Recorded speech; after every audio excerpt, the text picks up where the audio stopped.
There are moments that seem ordinary, but they hide dangers that send chills down your spine. In today's video, you'll hear 4 true terrifying stories where life and death are separated by just a moment. From strangers lurking in the darkness, to scenes that will make your heart stop, and secrets buried deep beneath the calm exterior. Get ready, turn off the lights, put on your headphones, and join me as we step into the world of real fears. Story 1. The impersonator driver in the morning fog. I vividly remember that foggy morning when everything seemed normal but hid an unexpected danger.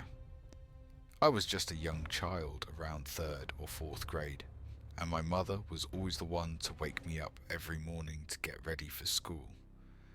But that day, my mother woke up later than usual, and of course so did I. We hurriedly had breakfast in our small kitchen, and I was still in my pyjamas while the clock was ticking close to 7 a.m, which meant we had very little time to catch the school bus. My mother decided not to call the bus, but to drive me herself, so we could be better prepared. But then I heard the bus arriving earlier than usual, just about 10 minutes earlier. My mother curiously stepped outside, waved for the bus to continue, then came back inside. However, the bus didn't leave. It stopped right in front of our house. A man wearing a driver's uniform with a stern face got off and knocked on the door.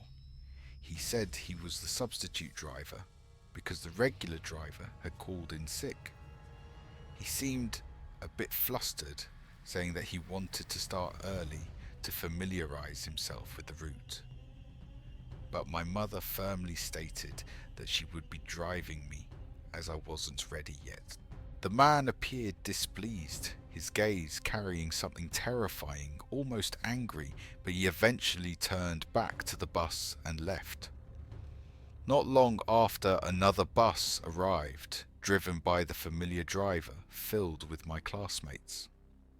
My mother asked the driver about the substitute, and he confidently replied, "I haven't called in sick, and there's no substitute driver. Something's definitely wrong." Immediately, my mother called the police. A sense of trembling fear engulfed the entire space. Someone had used the bus as a cover for a dark plan. A stranger might have targeted me, an innocent child, with an unimaginable intention. In the years that followed, I never forgot the image of that man, his stern face, his cold eyes, and how lucky I was that my mother woke up late, unknowingly saving my life. I don't know if anyone else had ever been his target. No one knew who he was, where he came from, or what had driven him to follow my path. Everything remains a mystery, but one thing is certain: on that foggy morning, fate smiled upon me. And now, as I tell this story, I only hope that viewers will always stay alert. Sometimes the most dangerous things aren't the shadowy figures in the distance, but those that lie right before our eyes, hidden under the foggy veil of life. Story 2. The Nightmare in the city's darkness. I vividly remember that night when all I felt inside was pure confusion and utter fear. At that time, my mother was struggling with addiction, and our lives were a continuous series of instability and crises. I was just a child, not yet 7 years old, not understanding everything happening around me. One night, my mother pulled me into the car without saying much, just driving through the city's darkness. I sat quietly in the back seat, eyes shut tight, filled with worry. We stopped in front of a dark, foul-smelling house, where the faint light that seeped through the window seemed to signal that something was wrong. My mother got out of the car, leaving me alone in the vehicle, a fragile small child in a world full of strange and frightening things. Then, unexpectedly, The car door opened and a rough hand dragged me out of my seat. I screamed, tears streaming down my face, but the man with his unkempt beard and wild eyes stared at me coldly and ordered me to be silent and not run away. I was dragged down the empty street, each step pushing me deeper into the nightmare. I glanced back at the house where my mother stood, but unable to save me. The suffocating fear paralyzed me, leaving me with nothing to do but cry quietly. We entered a run-down, cramped building where the grey walls and the noise of the city night blended into an indistinguishable chaos. I was led up the stairs, each step feeling like a second closer to collapsing from pain and panic. But then something miraculous happened. A stranger smoking in the hallway suddenly stood up and rushed towards the man who was abducting me. The struggle was quick, violent. The stranger knocked the kidnapper down, throwing him down the stairs, with blood splattering everywhere.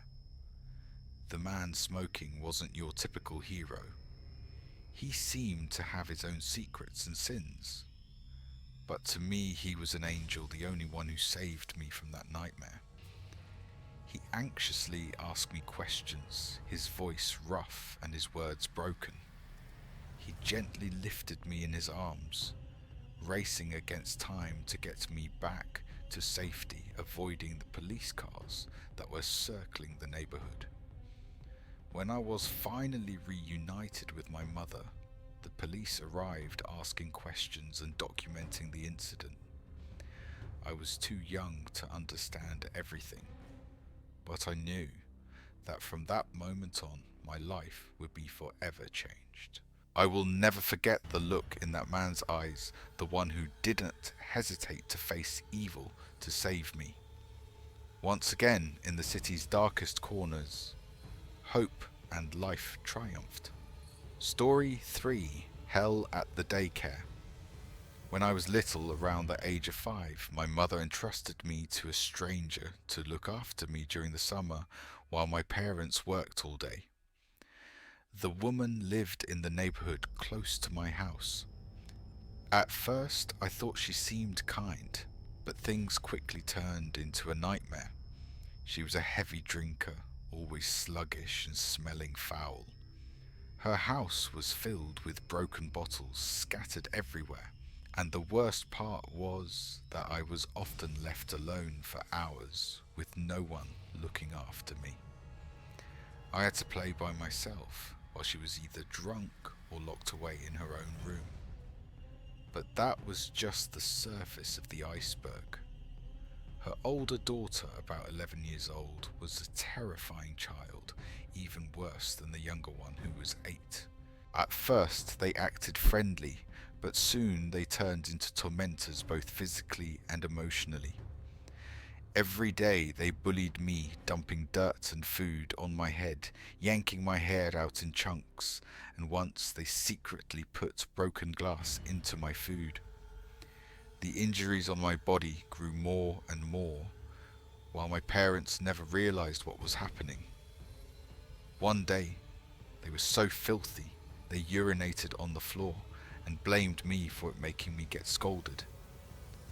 I'll never forget that night when I tried to stay away from them, only to be thrown into the pool at the back of the yard. I couldn't swim. In panic, I struggled to keep my head above water, but cold hands gripped my head tightly and pulled me under. The sound of creepy laughter echoed around the pool, making my heart feel like it would burst. Thankfully, she heard the noise and rushed out to pull me up. But instead of asking if I was okay or comforting me, she got angry, scolded me for not listening, and slapped me across the face. I lived in pain and helplessness for months like this, with no one believing me. My mother even scolded me, calling me a silly child and a liar. It wasn't until I couldn't bear it anymore that I told my father, and fortunately he rescued me from that hell. That story still haunts me to this day. I don't know what happened to those children, or if they continue to harm anyone else. But one thing I know for sure, those scars were not just on my body, but deeply ingrained in my soul, reminding me that sometimes the true horrors come from the very place we think is the safest. Story 4. The Ghost of the School Bus. It all began when I was in elementary school around 3rd or 4th grade. One morning my mother woke up later than usual, and in the rush she woke me up late as well. Normally my mother would wake me early enough to catch the bus, but that day there wasn't enough time. She decided to drive me to school instead of waiting for the bus. I was having breakfast still in my pyjamas when I heard the bus arrive earlier than usual. My mother peeked out the door, waved for the bus to go on, and then shut the door. But the bus didn't leave. It stopped and lingered for a while. Soon there was a knock at the door. My mother opened it and met a man in a bus driver's uniform who said he was the substitute driver because the regular driver had called in sick. He mentioned that he wanted to start early to get familiar with the route. My mother refused and said she would drive me instead. The driver seemed annoyed, but eventually got back on the bus and left. Everything seemed fine until around 7 a.m. when another bus arrived right on time like any other day. My mother went outside to speak to the driver and returned with a look of horror on her face. She told me to get ready for school quickly, but didn't explain anything further. Years later, my mother told me that the second bus was the regular driver's bus filled with students from my route. She asked about the substitute driver, and he confirmed that he had never called in sick or had anyone replace him. He immediately called the station and advised my mother to contact the police. The truth was, there had been no substitute driver, and the man who came to our house that day could have been a kidnapper targeting me. My mother thought that if she hadn't woken up late, if she hadn't gone outside to wave the bus away, I might never have seen school again or made it back home. Since then, I've always felt a chill down my spine whenever I think about that day. The ghost of the bus driver in uniform still haunts me. Someone out there in the darkness could have been planning something far worse. Thank you for joining me on this journey through these chilling stories. If you found the video interesting and want to hear more terrifying experiences, don't forget to hit like, subscribe to the channel and share to spread awareness to others. And if you've ever had a scary experience, share it with me in the comments below. Who knows, your story might be featured in the next videos. See you again in the darkness. Oh.